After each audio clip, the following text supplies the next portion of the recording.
The city of New Orleans may be known for its historical buildings, but the city is starting to take on a new reputation for abandoned buildings. Good evening and thank you for joining us. I'm Devin Bartolotta. Abandoned buildings like the one you see right here are becoming a big problem. Over the past 5 days, there have been problems at 3 abandoned buildings across the city. Over the weekend, a teenager died at the former Market Street power plant after falling through a platform and landing on the ground 5 stories below.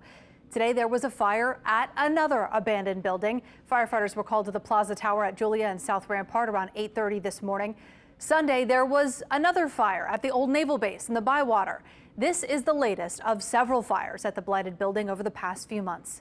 In tonight's top story, Eleanor Tabone found out there are countless abandoned buildings and homes on the verge of collapse. It's the towering skyscraper on Loyola Avenue. Plaza Tower, once a cutting-edge building, it housed residents, office workers and government employees.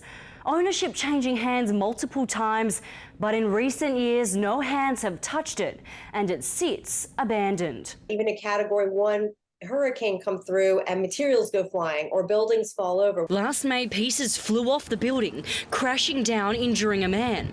Tuesday morning, fire crews were called to the site after reports of smoke. New Orleans police saying a person was detained after harassing firefighters working to extinguish the blaze. Once it catches on fire, it's gone. Danielle Del Sol from the New Orleans Preservation Resource Center says the risk of injury from abandoned buildings heightens during severe weather. Buildings big and small across the city that are falling down that on any given day are a threat to maybe the buildings around it or people on the street. The Market Street power plant was built in 1902.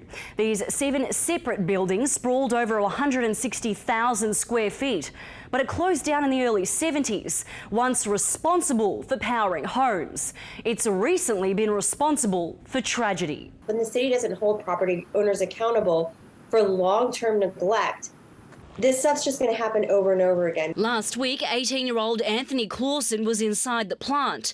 Police saying the Ben Franklin High School honours student fell 50 feet and died. The city needs to hold these negligent property owners accountable. The ownership group says the building was secure at the time, saying in part, "We are currently investigating how the group that was there Friday night accessed the secured property." On Sunday, the abandoned naval base caught fire once again, one of many fires over recent months. In June, there was shooting here. The city saying they plan to shut it down. Experts say that's not enough. Securing a building, boarding it up, trying to keep trespassers out is only a very temporary fix. It's not going to last long. Naval base developer Joe Yeager said in part, "When it comes to the fires, we're going to weld up the entrances and take a look at how to close up the building." Eleanor Tabone, Eyewitness News. We reached out to the city to ask what the plan is for these buildings, but we are waiting to hear back.